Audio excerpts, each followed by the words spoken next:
wondering if he was going to do that. I was hoping he wouldn't, because it's so steep. I was hoping he'd come right through here, but he didn't. Pretty soon I saw something move out of the corner of my eye. I'm like, uh-oh. If he wouldn't have ran down, if I wouldn't have squeaked and he wouldn't have ran down, I couldn't have moved. He was locked right on us.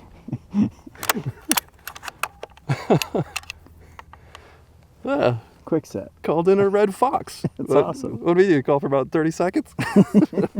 About a minute? Yeah.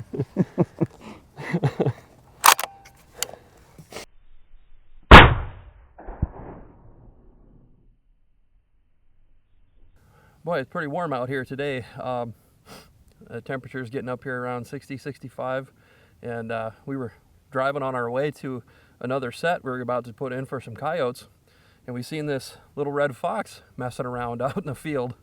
So we looked at the terrain a little bit and got backed up out of there at the pickup, and he didn't seem real scared by it. So one of the benefits of having a white pickup, they don't seem to really get too scared by that. So he's kind of slowly backed out of there, got a plan together, and went around tucked in behind the butte here that he was kind of hanging out behind. And I thought maybe we'd get him to come out this corridor at the very end of the butte, but he wasn't having that. He popped up right over top, just on the other side of this butte here that we're sitting next to is where we seen him. And I was hoping he'd come out the end over there, but just totally ambushed us right over here. Just skylined himself on the top of the butte. And I mean, I tried. The only thing I think of was let me see if I can squeak him down off there. So I just started doing some lip squeaks, and sure enough, he just came piling down the side of that thing. That gave me just a split second that I needed to get moved and to get the rifle trained over here in his direction. And we were sitting over there, and it's right at about 65 yards or so, I think. Haven't ranged even where we were sitting, but yeah, 65 yards on the nose to where I'm sitting.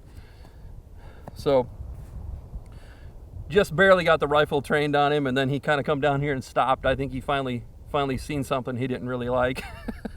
But the 22-243 at 4,100 foot per second was none too kind on the little fella. Makes me wish I'd have had my 17 Remington or something so I could save the little guy. But he is a pretty small one too. He's definitely new. But very cool. It's been a lot of years since I've called in a red fox. Their numbers just haven't been what they were long ago. 20 years ago, there was quite a few of them around. But these days, it seems like the coyotes got them pushed out of most areas. It's very unique around here because fox and coyote do not get along at all. But yet this area that we're hunting is just littered with coyotes. So it's kind of interesting. But it was a fun hunt anyways. Sometimes it works like that. You got to be willing to break with the common mold and take advantage of a situation that you're presented with. And we certainly did. So it was a good, fun little set. I mean, we got out of the pickup, came running over here, and I mean, I'm talking like no more than 5 minutes, and we had this guy laying here. So got to be willing to do that when the opportunity comes up. Stay tuned.